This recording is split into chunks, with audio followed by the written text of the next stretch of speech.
I don't know. I told him he might get kicked from Adidas after that one.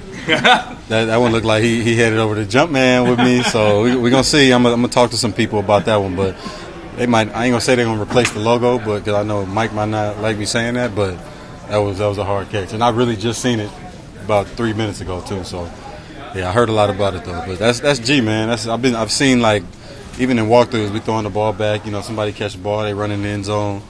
You throw it, we start playing catches, we going back, and he'll do stuff like that. So it's not too surprising, but being able to do that in front of 80,000 and, maybe millions or hundreds of thousands watching at home, that's special. How did it feel to get into a little bit of groove with Aaron there? Touchdown at the end. Yeah, I mean, we had trouble getting on the same page just all around with everybody out there at the beginning. Just finding a rhythm is something that's obviously really important. Coming in at home, the fans, as you heard, they wanted the show, and we came out tripping a little bit at the beginning, but we're able to rally and work together, talk through some stuff. I think everybody kind of got relaxed a little bit once they realized it was just a football game like every other one.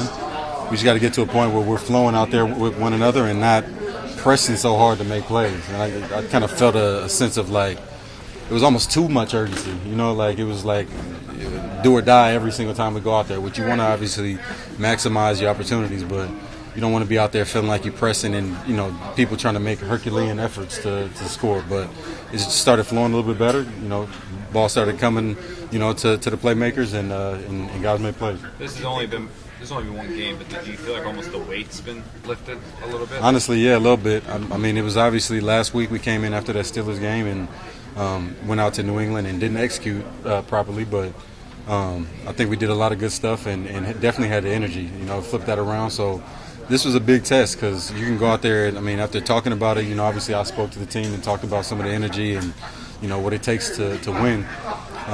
And we did basically everything, just didn't quite execute all the way. So that can take the air out of a team, knowing, look, we checked those boxes, Tate, like, what else now? So to be able to come home and have a bad start, we just going to put it how it should be labeled, was not the start that we were supposed to have or should have had based off what we were presented with. So to be able to come out here and finish this game, in front of in MetLife, and obviously my first win as a Jet, and to be able to do that at home, it was special for me. Did you speak to the team today at halftime, and if so, what did you say? No, it was a lot of people. We came in here and it was barking left and right, and I had let one get away right before the half. So I had some guys coming up to me saying, "Look, man, we know what you're about, and get ready to go out there and make some more plays." And me personally, I don't get rattled when stuff like that happens in a game because you gotta, you're gonna make some plays and you're gonna not make some plays. So at the end of the day, you got to be able to keep it rolling. And the way that they rallied around me, I almost had to smile a couple times just because I'm like, look, it kind of flipped back on me now. I'm the one getting leveled out. So, but that's why we're a team, and we got a lot of talented players in here that are strong-willed, and I'm gonna need that just like they need me to do it with them. What can you think in the second half? What's that? What did you think of Aaron in the second half? Night and day. I think that was with everybody though. Nobody was really, doing everything. I think Breece made a few plays, but he put one on the ground, early, and we all kind of had our hiccups early. But 12-8 flipped it around, and I'm still not used to that. Was that? He flipped it around, and we were able to rally and figure it out. Did that remind you of Odell's catch, Garrett's catch? It was different. It was kind of, I guess, being in the same building. It was similar, but I like it more because it was for the Jets. What can a second half like that do for an offense? It can. It doesn't mean it will, but it can give you that momentum that you need to, carry into the next game. Doesn't always work that way, but you gotta somehow just bottle up that feeling that we have and. Take that one in there and take a shot of it before we get out there on the field next game. Davante, how did you more? How do you sustain it now that you guys were clicking in the second half? How do you carry it over week to week? Just find a way to kind of grab onto that feeling that we have right now, and that feeling. Not the feeling of being high off of a win. The feeling of what it feels like to execute and to be clicking and be on the same page. So.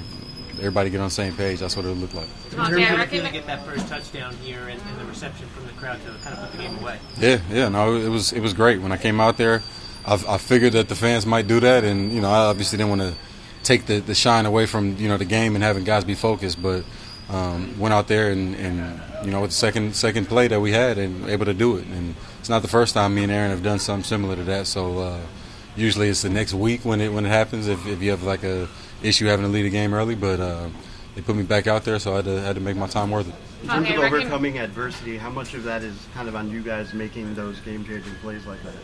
I mean, it's all on us. The coaches call the plays. The players got to go out there and make the play. So we can never hide behind the play calls, which I love the play calls today, all day. I think, obviously a couple times we got to hold on a little bit in the protection and, finish on the receiving end. I had an opportunity to put some points on the board going into halftime and came up short, but just – having kind of, like I said, just bottle up that feeling that I had, making those couple plays down the field and just getting back to what we do. Did you think your night was over?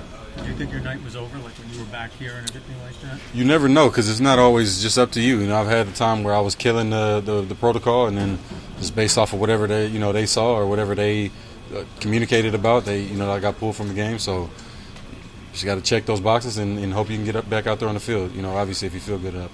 Yeah, it felt good. It just mattered it took this long. Now we just got to build on it. Just keep taking steps, keep stacking days. How would you describe Rick's emotions afterwards? Tom said he got emotional. Yeah, he was happy, but for me, I expected it. We all woke up this morning, pissed off, ready to play, and didn't get off to the best start, but we did our thing, so we won, and it was good. If you woke up feeling like that, how about at halftime? Where were the emotions then, and how did you carry them into the second half? Mad at myself. Offense, we came in and we said that, we couldn't get off to a worse start. So we knew we were only going to be better from there. We knew that, we could win the game, so we just came out and won. And I assume even if you didn't see it right away that you've seen Garrett's catch since then, or have you? And if so, take me through it. I mean, I was in on the play, and I was actually running the route to Garrett's side, so I turned around, and I saw Aaron throw the ball, so I turned back around, and I saw Garrett catch it, and I knew it was in, and then I turned at the Texans sideline and was just smiling and, laughing at him, and I was like, yeah, that's crazy. Is that it? People are comparing it to Odell's catch. Oh, I don't know. Oh, that one was different. And it was it hit more than me because I was in 8th grade when it happened. So it was it was crazy. 8th, 9th grade.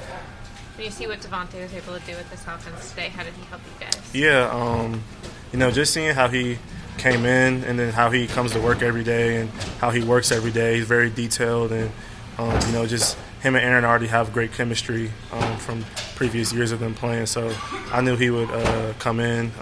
Still mad at him because he had a drop today. That should have been a touchdown. But, he did his thing. He made a play when he needed to. And, that blew the game open for us. And I don't want to just ask about the passing game. You found a rhythm, too, today. What was working for you, and how did it maybe compare to previous games? We had a lot of runs with run solution, so they did bring somebody into the box. Then Aaron could throw the run solution in, so that also makes the defense have to stop and think and play the pass and the run a little bit, which gives us, extra inches, better angles to, get better, just get better in the run game.